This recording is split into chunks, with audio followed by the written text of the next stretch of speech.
आइए हम परमेश्वर के वचनों में जाते हैं और जो परमेश्वर के पवित्र आत्मा के जो फल है, पवित्र आत्मा के जो फल है उसके बारे में हम समझ रहे हैं। और अभी थोड़ा इंट्रोडक्शन ही हम समझ रहे हैं अभी तो। आज उसमें एक तीसरा हमारा सेशन है, उसमें ही आगे बढ़ते हैं। अब तक हमने पहले सेशन में ये समझा कि वरदानों के साथ साथ पवित्र आत्मा के जो फल है, जो 9 फल है, वो भी ज़रूरी है। और ये जो फल है वो क्या है? हमारे गुण है, हमारी क्वालिटी है और हमारा एक चरित्र है। और उसके बाद हमने तकरीबन 10-11 पॉइंट देखे थे जिसमें पवित्र आत्मा के जो फल है उसके बारे में कुछ सत्य हमने समझे थे। ओके, उसके बाद मैंने आपसे ये कहा था कि हमारे जो फल है वो हम जब घर में होते हैं, नौकरी पर होते हैं, रिश्तेदारों के साथ होते हैं, स्कूल कॉलेज में होते हैं, तब वो फल क्या है? विकसित होते हैं, डेवलप होते हैं। जब हम परमेश्वर को हमारे जीवन में काम करने देते हैं तब वो फल बढ़ते हैं, अपने आप नहीं बढ़ते। और इसलिए जब हमारा अगर छोटा सा एक्सीडेंट हो जाए या कोई हमारी अच्छी चीज़ टूट जाए, हमें अच्छा खाना ना मिले, हमारे मूड के अनुसार चीज़ें ना हो, या तो हम समझिए कि हमारे बच्चे के प्रतिशत कम आते हैं, ऐसा कुछ भी होता है, तब एक्चुअली हम क्या करते हैं समझिए, वो हमारे फल के द्वारा निश्चित होता है। ओके, यहाँ तक जनरली हम समझ चुके हैं। अगर आपने ये नहीं समझा है तो आप मितुल भाई के पास से ये जो मेरा रिकॉर्डिंग है वो मांग सकते हो, आपको मिल जाएगा। आज इसमें आगे और समझने की कोशिश करते हैं। एक बहुत ही फेमस एग्जाम्पल है बाइबल में कि एक बार यीशु को भूख लगती है और यीशु जो है उसे कुछ मिलेगा, फल मिलेंगे, इस इच्छा के साथ वो अंजीरी के पास जाता है।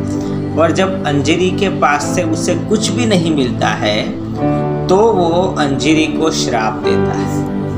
ओके, क्यों यीशु ने अंजीरी को श्राप दिया? तो सबसे पहले तो हम ये समझ सकते हैं कि हमारे जीवन में कई बार फल न लाना हमें नुकसानी में ले जाता है, हमें घाटे में ले जाता है। जिस तरीके से अंजीर के वृक्ष पर या छोड़ पर फल नहीं थे तो उस पर श्राप आया, वैसे ही अगर हमारे जीवन में समझिए पवित्र आत्मा के फल नहीं है तो हमें एक घाटा उठाना पड़ेगा। और यहाँ हम एक बात समझने की कोशिश करते हैं कि जो अंजीरी का जो पेड़ होता है उसमें एक खासियत होती है, वो औरों से थोड़ा अलग होता है। किस तरीके से कि अंजीरी के पेड़ पे सबसे पहले अंजीर लगते हैं और उसके बाद पत्ते लगते हैं। तो अगर उसके ऊपर पत्ते लगे हुए हैं तो अंजीर तो होने ही चाहिए। सामान्यतः क्या होता है, पहले पत्ते आते हैं उसके बाद पहले पत्ते आते हैं उसके बाद फल आता है। लेकिन अंजीर के पेड़ पर उल्टा होता है, पहले अंजीर आ जाता है उसके बाद उस पर पत्ते लगते हैं। लेकिन यहाँ क्या था, सिर्फ पत्ते ही थे, अंजीर नहीं था। और ऐसा नहीं था कोई अंजीर खा गया था और इसलिए अंजीर नहीं था, नहीं, अंजीर लगे ही नहीं थे उसमें। और इसलिए यीशु उस पेड़ को श्राप देता है। क्यों श्राप देता है? क्योंकि वो जो पेड़ था वो ढोंगी था, वो कुछ ऐसा दिखाने की कोशिश कर रहा था जो उसके पास था ही नहीं। यानी कि अगर समझिए कि उस पर पत्ते हैं तो फल तो होना ही चाहिए, लेकिन फल नहीं था और उस पर पत्ते लगे थे, यानी कि वो जो पेड़ था वो ऐसा दिखाने की कोशिश कर रहा था कि मेरे पास अगर पत्ते हैं तो फल भी है, लेकिन फल नहीं था। यानी वो जो पेड़ था एक किस्म का ढोंग कर रहा था, एक किस्म का नाटक कर रहा था। और इसलिए यीशु ने उसको बोल के श्राप दिया और अंजीरी सूख गई। वैसे ही हमें ये समझने की आवश्यकता है कि अगर हम फल नहीं देते हैं और बाहर एक दिखावा करते हैं, एक ढोंग करते हैं, एक नाटक करते हैं कि हम तो अच्छे मसीही हैं, हालेलुया, प्रेज द लॉर्ड, गाड़ी के ऊपर बड़े बड़े स्टिकर लगाते हैं, गले में क्रॉस पहनते हैं, बराबर है, किसी तरीके का एक दिखावा कर देते हैं, कैसा माहौल पैदा कर देते हैं कि हम बहुत आत्मिक है, लेकिन अगर नहीं है तो समझिए वही बात हमारे सामने आ जाती है और हम कई बार परमेश्वर के गुस्से का शिकार बने, ऐसा भी हो सकता है। तो इसलिए सबसे पहले तो हमें यहाँ एक बात सीखनी है कि हमें दिखावा नहीं करना है। अंजीर का पेड़ दिखावा कर रहा था और उस पर एक किस्म का न्याय शासन आया। ओके, दूसरी बात, अगर आप मेरे साथ निकालोगे मत्ती 7 उसका 15वां पद, मत्ती 7 उसका 15वां पद अगर हम पढ़ते हैं तो उस पर यीशु अपनी कलीसिया को एक चेतावनी देता है और क्या कहता है, झूठे भविष्यवक्ताओं से सावधान रहो जो भेड़ों के भेष में तुम्हारे पास आते हैं, यानी कलीसिया में आते हैं, परंतु अंदर से वे फाड़ने वाले भेड़िए हैं। यानी कि फल कहाँ की बात है, भीतर की बात है। भीतर से तो वैसे ही है, उनके फलों से तुम उन्हें पहचान लोगे। देखो, आप उनको उनके अभिषेक से नहीं पहचान सकते, आप उनको उनके वरदानों से नहीं पहचान सकते, आप उनको उनकी डिग्री पर से नहीं पहचान सकते, या आप उनको उनके बाइबल के अभ्यास पर से भी नहीं पहचान सकते। आप उनको ऐसे भी नहीं पहचान सकते कि देखो वो आशीषित नहीं है, वो इतने बाहर से आशीषित लगेंगे, यानी सब कुछ परफेक्ट होगा, लेकिन एक बात ऐसी है जो वो पैदा नहीं कर सकते, वो है फल। तो वहाँ लिखा है आप उनको उनके फलों से पहचानोगे। क्या लोग झाड़ियों से अंगूर और ऊंट कटारों से अंजीर तोड़ते हैं? यानी कि आप क्या है, बबूल के पेड़ पर से आम नहीं तोड़ सकते, बराबर है। हम बबूल के पेड़ पर से आम नहीं तोड़ पाते हैं क्योंकि आम लगते ही नहीं है। तो यानी कि व्यक्ति अंदर से जैसा है वैसा ही बाहर वो निकल आएगा, दिख जाएगा, आज नहीं तो कल। बस इसलिए यीशु ने कहा कि भाई हम उनको उनके फलों से पहचाने, ये बहुत ज़रूरी है, यानी दूसरी बातों से हम इम्प्रेस ना हो जाए। 17वां पद, इसी प्रकार हर एक अच्छा पेड़ अच्छा फल लाता है और निकम्मा पेड़ बुरा फल लाता है।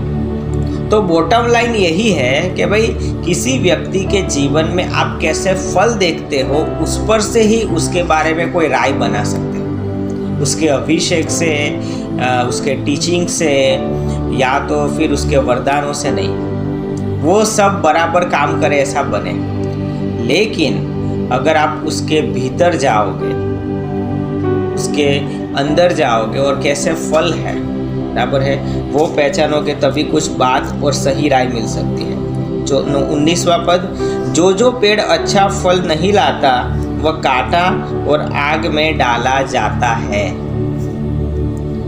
इस प्रकार उनके फलों से तुम उन्हें पहचान लोगे। ओके, सो हमें कुछ बातें समझने की ज़रूरत है कि भाई परमेश्वर ये चाहते हैं कि भाई हम लोगों को फलों से पहचाने और हम भी हमारे भीतर फल पैदा करें। जैसे कि मूसा था, तो मूसा में हर एक किस्म की अच्छी बातें थी, उस पर बुलाहट थी, उस पर वो एक होशियार व्यक्ति था, काबिलियत थी, लायक भी था, लेकिन 40 साल की उम्र में वो किसी का खून कर देता है और परमेश्वर को लगा कि भाई ऐसा खून करने वाला चरवाहा तो मुझे नहीं चाहिए, तो वो सीधा ट्रेनिंग में भेजा और 40 साल।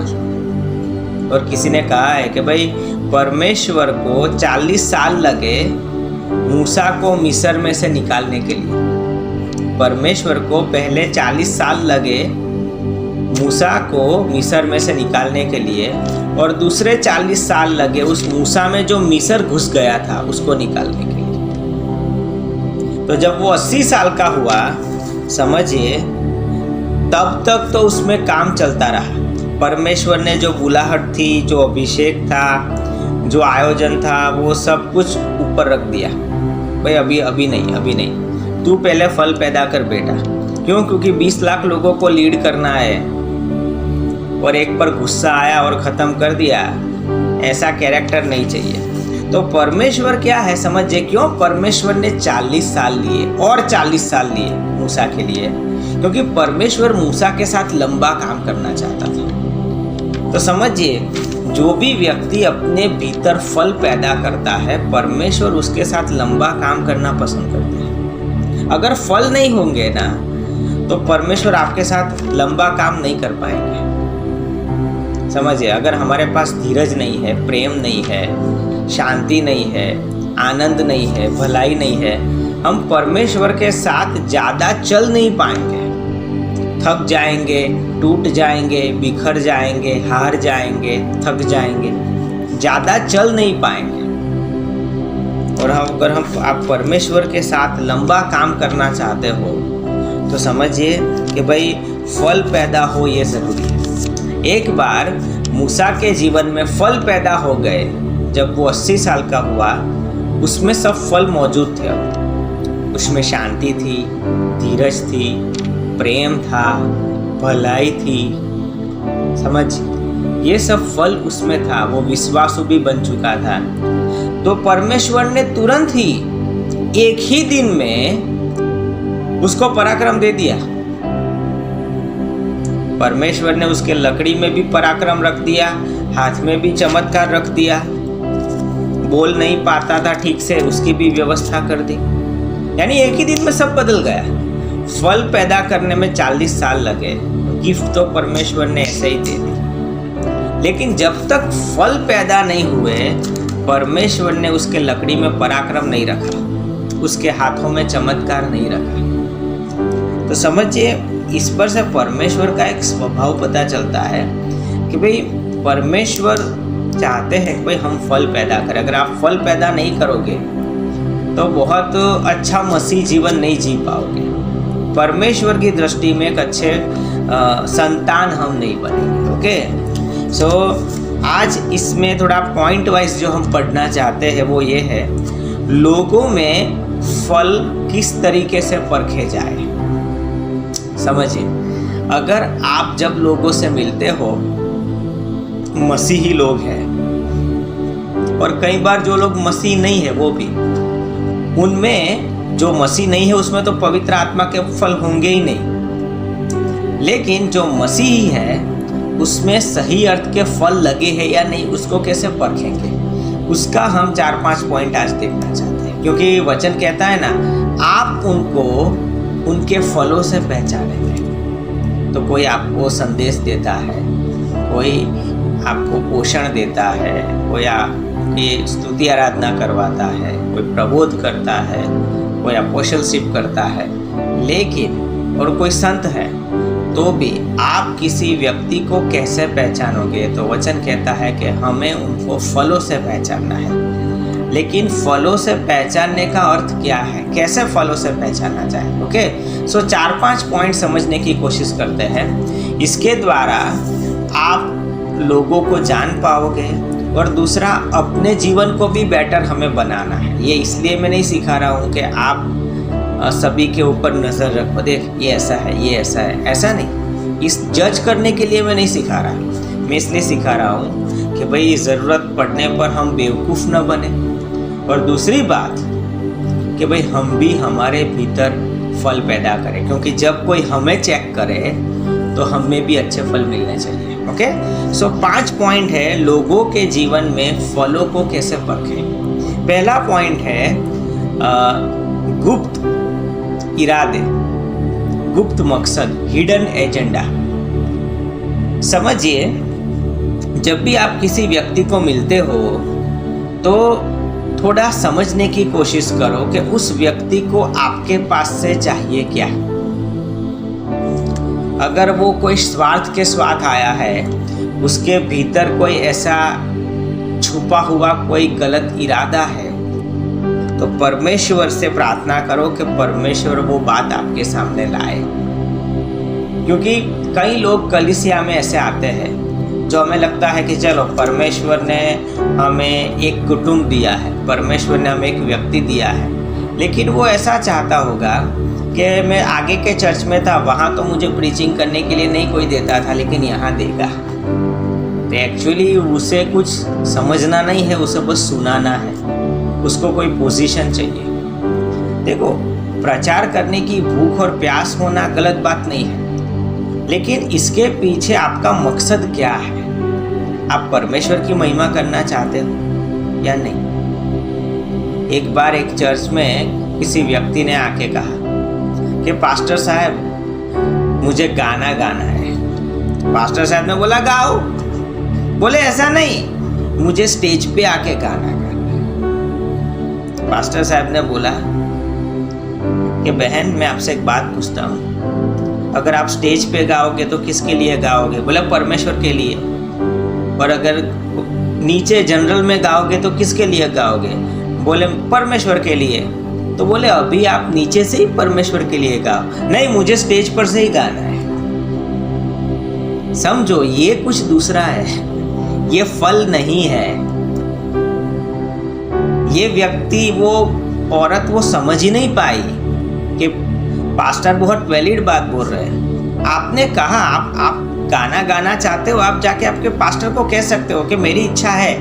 उसके बाद परमेश्वर आपको जो बोले, मुझे लगता है मुझे आपसे कहना चाहिए, तो मैंने कह दिया। अब मैं कोई जिद नहीं करूँगा, अब मैं बार बार आपको याद नहीं करवाऊँगा। अगर आपने मुझे मौका नहीं दिया तो मैं आपको जज नहीं करूँगा। मुझे लगा तो मैंने कहा, लेकिन वो जो बहन थी वो अड़ गई कि नहीं नहीं नहीं नहीं, मुझे तो स्टेज पर से ही गाना है। देखो, बाइबल भी कहता है ना कि प्रचार करो, लेकिन वहाँ है गांव में प्रचार करो, शहरों में प्रचार करो, लोगों में प्रचार करो।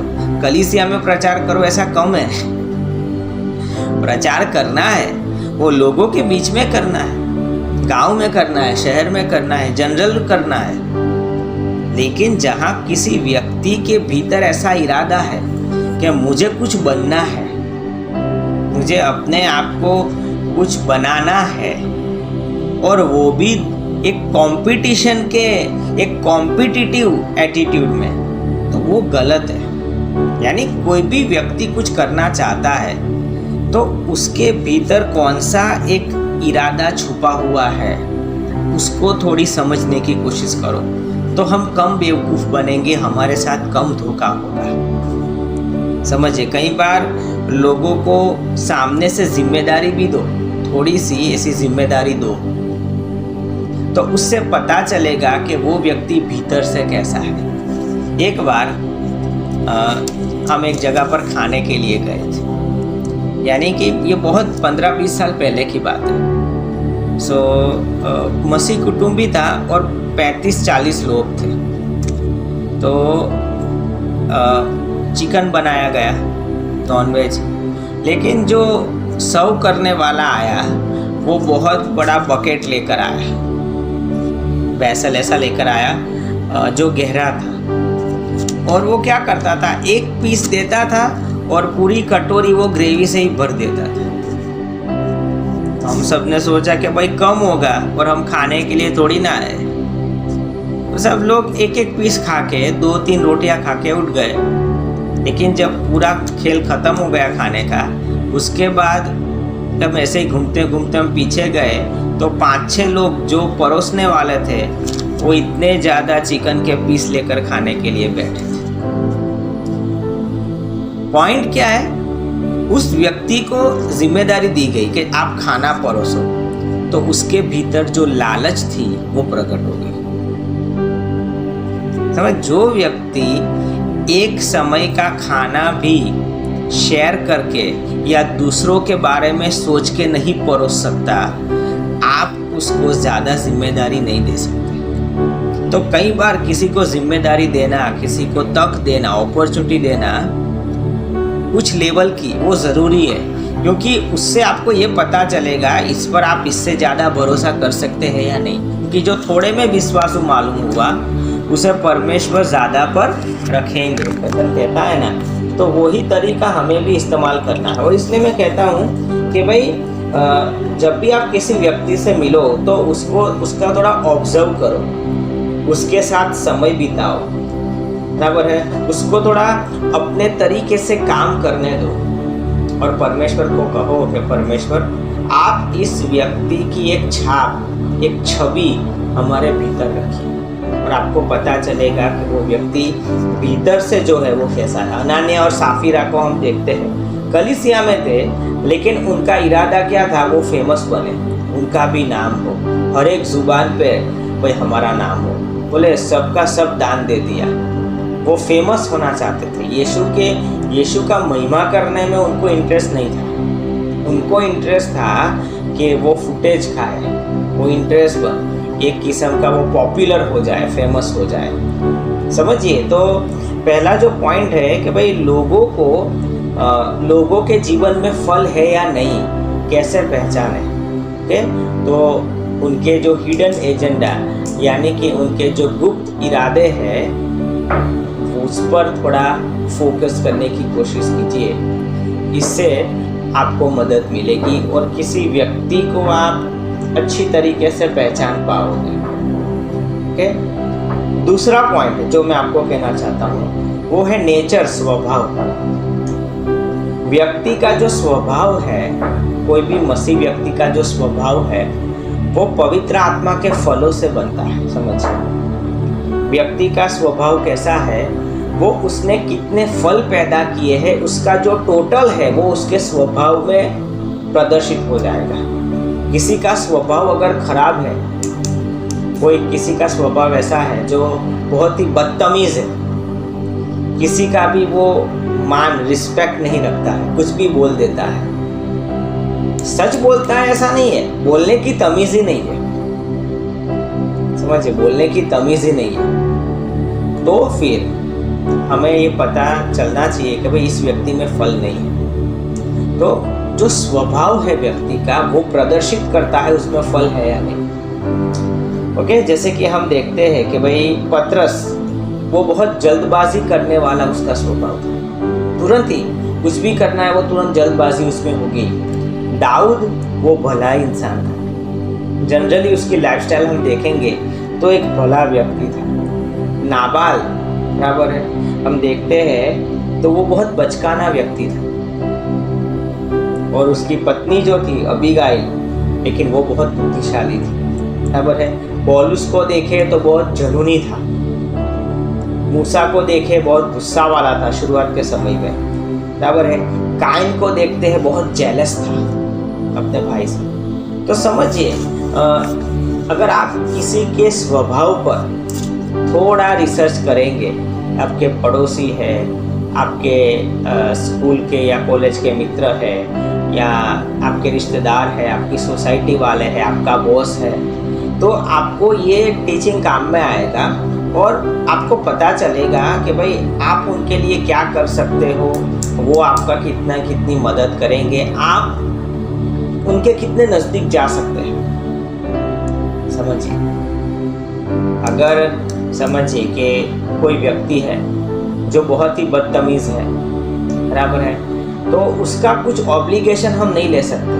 वो किसी भी टाइम पर हमारी जो कीमत है वो क्या है, सबके सामने हमें कुछ भी बोल सकता है। तो कुछ लोगों से दूरी भी बना कर रखनी पड़ती है जिसकी वजह से हम हमारा मान गंवा न दें। तो अगर हम किसी के जीवन में कितने फल लगे हैं वो जांचना चाहते हैं तो उसके स्वभाव से हम थोड़ी ये बात समझ सकते हैं। कुछ लोगों का स्वभाव ऐसा होता है जो हमेशा खुद की मनमानी ही करते हैं, उनको क्या है, खुद का ही चलाना अच्छा लगता है। और जब भी आप लोगों से मिलोगे तो कई बार परमेश्वर अचानक ही उनके फल आपके सामने खोल देंगे। जैसे कि पतरस था, तो यीशु ने उसको कहा कि तो आप लोग प्रार्थना करो, लेकिन वो प्रार्थना करने नहीं बैठे। और क्या हुआ, जैसे ही वो सैनिक आए, पतरस ने तलवार निकाली और कान काट दिया। तुरंत ही एक दिख गई, एक कमजोरी दिख गई पतरस की कि जो उसने प्रार्थना नहीं की थी, उसकी वजह से तुरंत ही उसमें से एक गुस्सा फूट निकला। तो परमेश्वर भी क्या करता है, कई बार आपके आजू बाजू जो लोग हैं उनका जो स्वभाव है, उनका जो फल है, तुरंत ही आपके सामने खोलता है। और आपको ये पता चलना चाहिए कि भाई इस पर से मुझे कोई सबक लेना, खबर है। तो दूसरा पॉइंट मैं यहाँ खत्म करता हूँ कि किस तरीके से लोगों के जीवन के फलों को पहचाने उनके स्वभाव के द्वारा। तीसरा पॉइंट है कि जब वो दबाव में होते हैं, टफ टाइम में होते हैं, तो क्या करते हैं वो देखें। देखो, अगर आप किसी भी व्यक्ति को चर्च में एक जिम्मेदारी देना चाहते हो, बढ़ाना चाहते हो, उसका एक अभिषेक करना चाहते हो, उस पर हाथ रखना चाहते हो, तो पहले चेक कर ले कि वो जब दबाव आता है तो क्या करता है। क्योंकि अगर आपने उस पर हाथ रख दिया, आपने उसको अभिषेक कर दिया, आपने उसको कोई अच्छी जिम्मेदारी दे दी, फिर अगर वो गिरा तो थोड़े बहुत आप भी गिरोगे, हम भी थोड़े बहुत गिरेंगे, क्योंकि भाई इस व्यक्ति को किसने पसंद किया था। बराबर है। शमूएल ने शाऊल का अभिषेक किया था, और जब शाऊल गिरा तो शमूएल भी बहुत दुखी हो गया था, समझिए, क्योंकि ये उंगली शमूएल पर भी उठी होगी। भाई तूने कैसे व्यक्ति को अभिषेक किया, सही परमेश्वर से सुना था ना, या कुछ गड़बड़ कर दी है, समझिए। सो इसलिए फलों को जांचना चाहते हो तो खुद के बारे में भी सोचिए कि जब दबाव आता है तो हम क्या करते हैं। मैंने कहा यीशु जब वधस्तंभ पर भी थे, क्रूस पर थे, तभी भी लोगों को माफ़ी ही दे रहे थे। इतने भले वो तभी भी थे, समझिए। ऐसा नहीं था कि जब कोई उनकी सेवा कर रहा था, जब अच्छी अच्छी बातें वो निकोदेमस बोल रहा था, तभी यीशु भले थे, ऐसा नहीं। जब उन पर खिले गाड़े गए, तभी भी वो यीशु भले ही थे। यानी कि टफ टाइम में भी वो स्टेडी थे, स्थिर थे। पतरस को देखे तो टफ टाइम में वो भाग जाता है, क्योंकि अभी भी उसमें वो फल जो थे वो नहीं खिले थे। इज़राइल प्रजा जब खाना नहीं मिला, पानी नहीं मिला, तो कोसने लगी।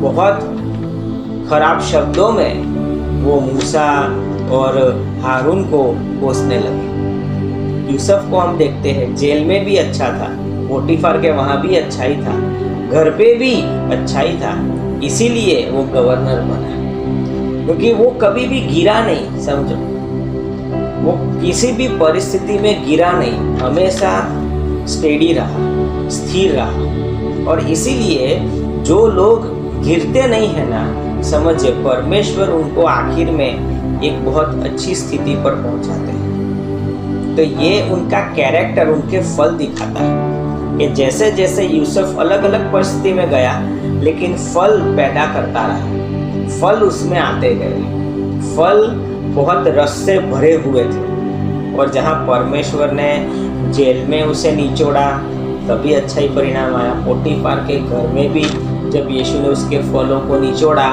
तो भी अच्छा ही परिणाम आया, समझिए। कभी भी वो भीतर से सूखा नहीं था, सड़ा हुआ नहीं था, गंदा नहीं था, एक रस से भरा हुआ था, खबर है। तो इसलिए समझिए कि भाई कई बार जब किसी भी व्यक्ति को आप टफ टाइम में देखते हो तो उसे ऑब्जर्व करें, वो क्या करता है, वो विश्वास में है, वो भलाई में है, वो शांति में है, आनंद में है, प्रेम में है। दबाव में भी ये फल काम, क्योंकि ये पूरा जो रिजर्व है, ये पूरे फलों का जो एक रिजर्व है, वो टफ टाइम के लिए ही दिया गया है। टफ टाइम में ही इन फलों का यूज करना है। तो टफ टाइम में अगर जूस न निकले तो क्या करना है, बराबर है। शिष्यों को भी हम देखते हैं, जब तूफान आया तुरंत ही जबान में से निकल गया, हमारा नाश हो रहा है और आपको कोई चिंता नहीं है।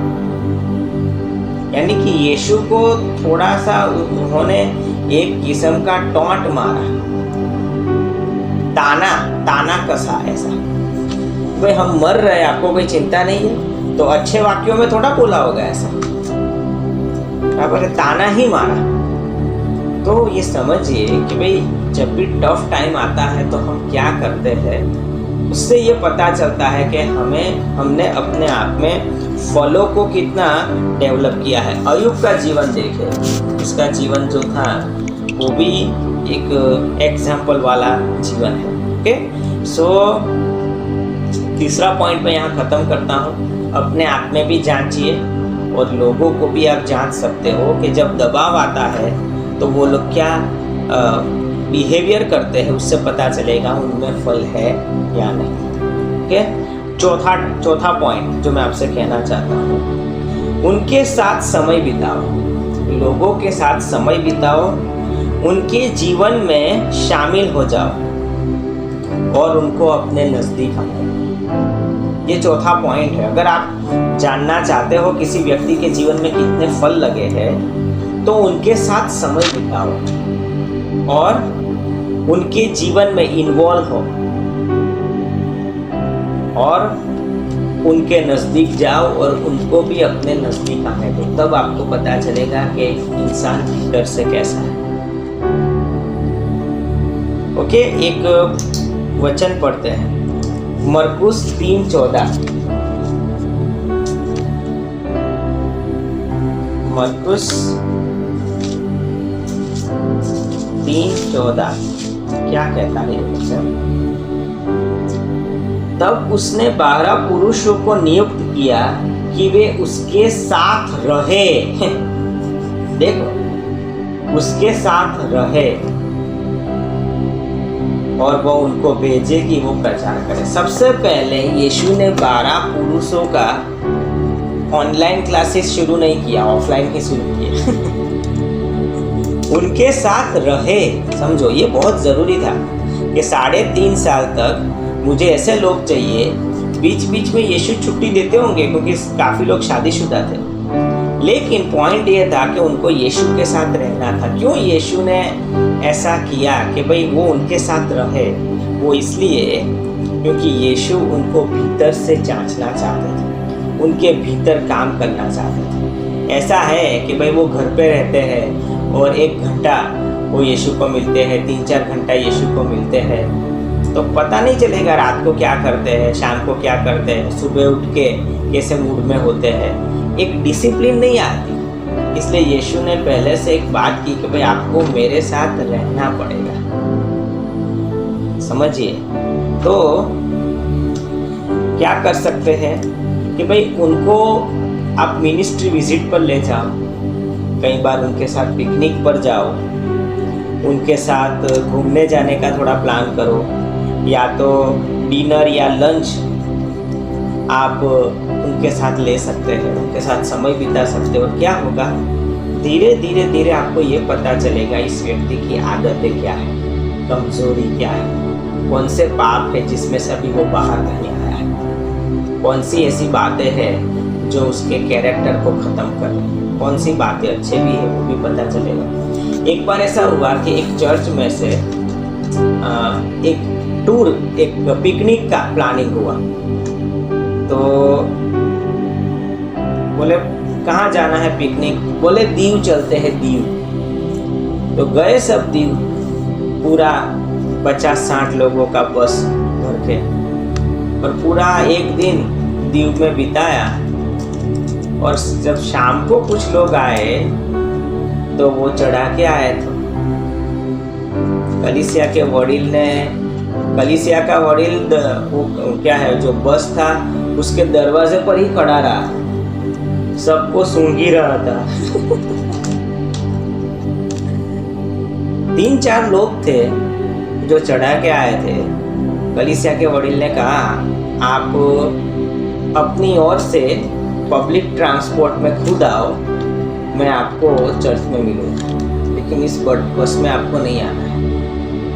क्या हुआ, जब उनको थोड़ी सी छूट दी गई, उनके साथ समय बिताया गया, पता चला कि आज भी वो फिसल जाते हैं। घर पे बैठ के कई बार पी लेते, क्या पता चलता, लेकिन वो जब बाहर गए, घूमने गए, उनके साथ समय बिताया, खाना पिया, बराबर है, तो पता चला कि भाई ये लोग तो बहुत बड़ी कमजोरी में है, आप में है ये लोग।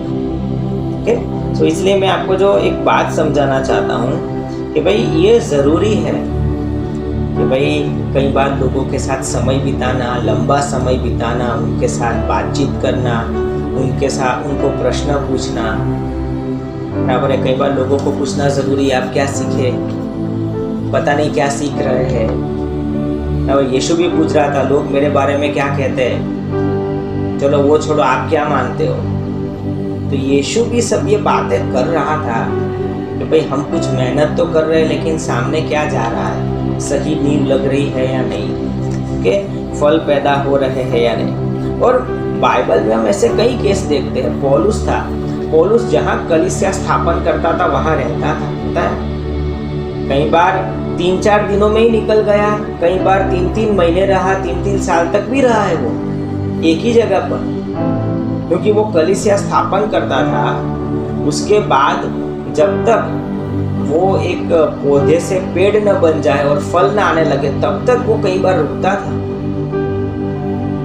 एक बार इस जगह पर वो स्टेडी रहता था, कई बार दूसरी जगह पर स्टेडी रहता था, वापस घूम के वापस आ जाता होगा, लेकिन वो घूमता भी रहा। और उसके बाद कई समय तक वो 1 साल, 2 साल, 3 साल कई कलीसियाओं तक पर रहा। क्यों रहा? क्योंकि अलग अलग कल्चर थे।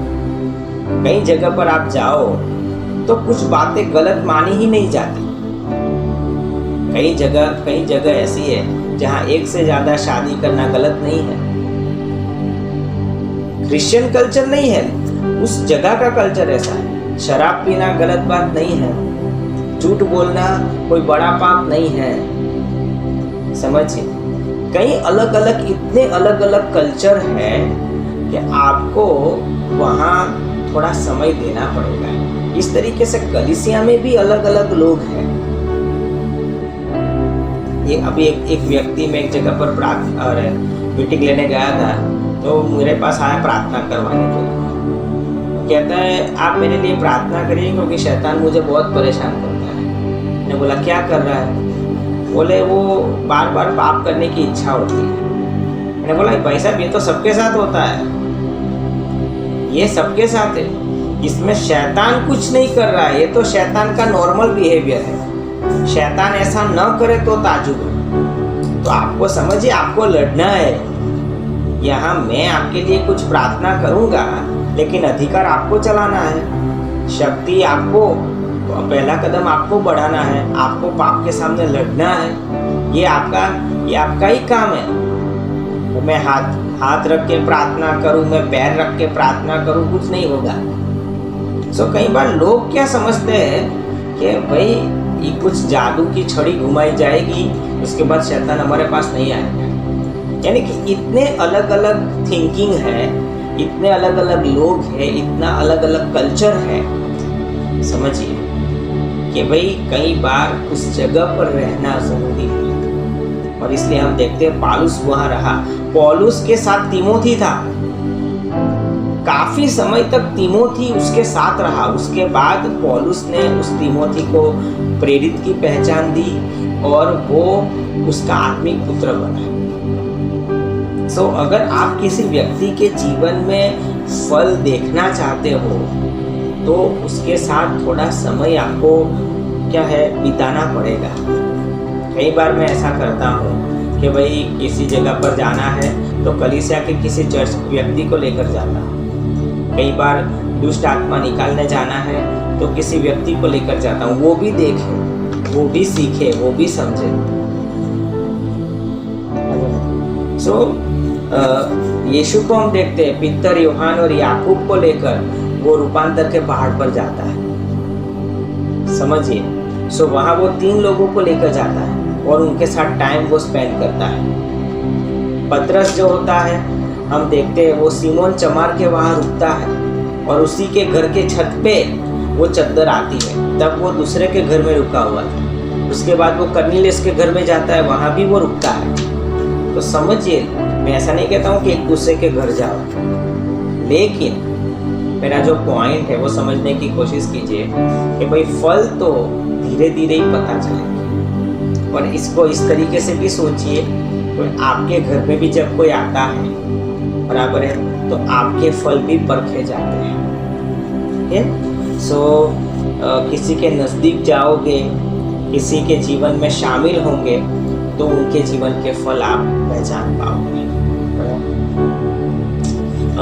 कई बार ऐसा होता है कि भाई अगर शादी हुई है बेटी की या बेटे की, तो अलग घर पे रहते हैं, बराबर है, लेकिन जब आप उनके घर जाओगे तो पता चलेगा ना कि दोनों घर पे एक साथ कैसे रहते हैं, घर ठीक ठाक रखते हैं या नहीं, घर का खाना खाते हैं या रोज़ बाहर से ही मंगवाते हैं। ये तो जब आप किसी के घर पे जाओगे तो ही पता चलेगा। ठीक है? सो ये सब पॉइंट भी है।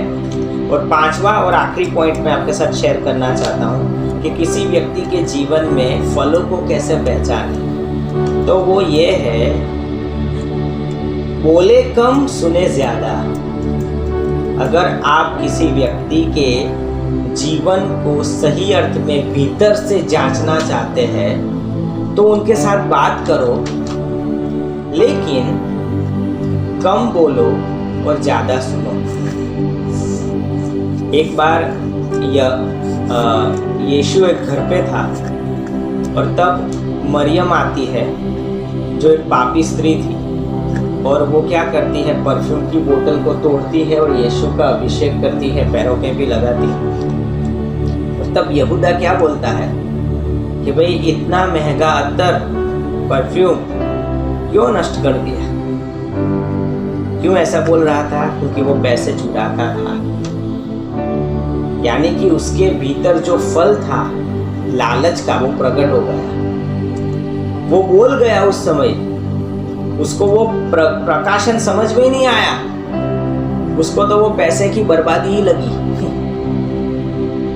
और यीशु को तो पता ही था, लेकिन जब आखिर में जो यहूदा था वो जब एक बगावत करता है और यीशु को वो पकड़ा देता है, धोखा करता है, तो सबको पता चला होगा कि पता है उस दिन उसने ऐसा बोला था, हमें तभी पहचान जाना चाहिए था कि यहूदा ऐसा ही है। तो समझिए, जब भी कोई व्यक्ति है, जब आप उसका सुनते हो तो धीरे धीरे वो अपने आप को खोलता है, जाने या अनजाने में वो अपने आप को खोलता है। जब बोलता है व्यक्ति तो वो प्रकट होता है, बराबर है। और क्या होता है कि भाई उसके भीतर जो भी फल है वो आपको पता चलेगा। एक बार मैं एक व्यक्ति से मिला था, तो वो भी क्रिश्चियन ही था, लेकिन बातों बातों में वो मुझसे बदतमीजी करने लगा, अनाप शनाप बोलने लगा। तो उसके बाद मैंने उसके साथ सामने कोई गुस्सा नहीं किया, ना ही मैंने क्या है उसको ऐसा बोला कि तू चुप हो जा। मैंने उसे बोलने दिया। धीरे धीरे मुझे पता चला कि उसके हृदय में मेरे लिए कितनी कड़वाहट है। तो जब भी आप लोगों को बोलने देते हो, समझिए, तो वो आपके बारे में जो सोचते हैं, औरों के बारे में जो सोचते हैं, वो बहुत बात सही बात निकल कर आती है। उसके बाद क्या है कि भाई एक दूसरी व्यक्ति से मैं मिला था, तो मुझे ऐसा लगा कि भाई इस व्यक्ति के जीवन में कुछ प्रॉब्लम है, और मैंने उनसे जाके बहुत ही रिस्पेक्ट से बात की कि मुझे ऐसा लगता है बहन जी कि भाई आपके जीवन में ये प्रॉब्लम है। और जैसे ही उसने वो सुना, उसके चेहरे का स्वरूप बदल गया, और वो बहन भी बहुत बदतमीजी से मेरे साथ बात करने लगी। मुझे जिस आपके साथ शेयर कर रहा हूँ, मुझे बोलने लगी कि मैं आपके जैसी फ्री नहीं हूँ लोगों के जीवन में झांकने के लिए। मैंने कहा बहन जी ये तो मेरा काम है। लेकिन धीरे धीरे वो इतनी बिगड़ी, बोलती गई, मुझे पता चला कि ये मेरे साथ ही इतने नज़दीक के रिलेशन में है। और क्या है कि भाई यीशु के पीछे चलने की बात करती है, लेकिन प्रॉब्लम क्या है कि भाई इसके जीवन में कोई फल नहीं है, ना ही शायद इसने यीशु मसीह को ग्रहण किया है। उसके बाद वो ऐसा बोलने लगी कि नहीं नहीं, मैं जो भी बोली हूँ ना वो बस मुंह से निकल गया, मेरे भीतर ऐसा कुछ भी नहीं है। लेकिन मैंने कहा कि नहीं, ऐसा ही है, आप जो भी कुछ बोल रहे थे वो आप मेरे बारे में मानते हो ऐसा, तभी आप बोल रहे थे। तो समझिए, कई बार जब आप लोगों से झगड़ा मत करो, लेकिन अगर वो गर्म हो जाते और वो कुछ बोलने की शुरुआत करते हैं तो कई बार बोलने दीजिए, पूरे का पूरा पता चल जाएगा कि वो व्यक्ति कैसा है, कि उसके फल दिख जाएंगे। सो इसलिए जैसे वो काइन है ना, वो क्या कहता है परमेश्वर से, क्या मैं मेरे भाई का चौकीदार हूँ? यानी ये कैसे बात कर रहा है, क्या मैं मेरे भाई का चौकीदार हूँ? समझ, यानी कि उसके भीतर से जो हाबेल के लिए जो कड़वाहट थी वो लैंग्वेज में दिख गई, उसकी भाषा में दिखने लगी। सो इसलिए ये 5 पॉइंट है, ये 5 पॉइंट आप याद रखें कि भाई अपने आप को भी चेक करें और ज़रूरत पड़ने पर ये पॉइंट हेल्प कर सकते हैं। जो दुनिया के लोग हैं उनके लिए भी ये थोड़ा काम आएगा, और मसीह जीवन में भी कोई व्यक्ति के जीवन में फल है या नहीं, इससे पता चलेगा। कौन सा? पहले तो ये देखो उसके जीवन में छुपे हुए इरादे, छुपी हुई भावनाएं क्या है, उसको क्या चाहिए। दूसरा है उसका स्वभाव कैसा है, उसने अपना स्वभाव कैसा बनाया है। फल है, कैरेक्टर है तो स्वभाव अच्छा होगा, फल नहीं है तो संस्कार होंगे, स्वभाव जो है वो इतना अच्छा नहीं होगा। तीसरा है टफ टाइम में जब प्रेशर आता है, दबाव आता है तो वो क्या करता है। चौथा है उसके साथ समय बिताओ, उसके थोड़े नज़दीक जाओ, उनके जीवन में थोड़े शामिल हो जाओ, तभी आप उनके जीवन के फलों के बारे में पहचान सकते हैं। और 5वां पॉइंट है कि कम बोलो और ज़्यादा सुनो, तो धीरे धीरे आपको उनका सही चित्र पता चलेगा।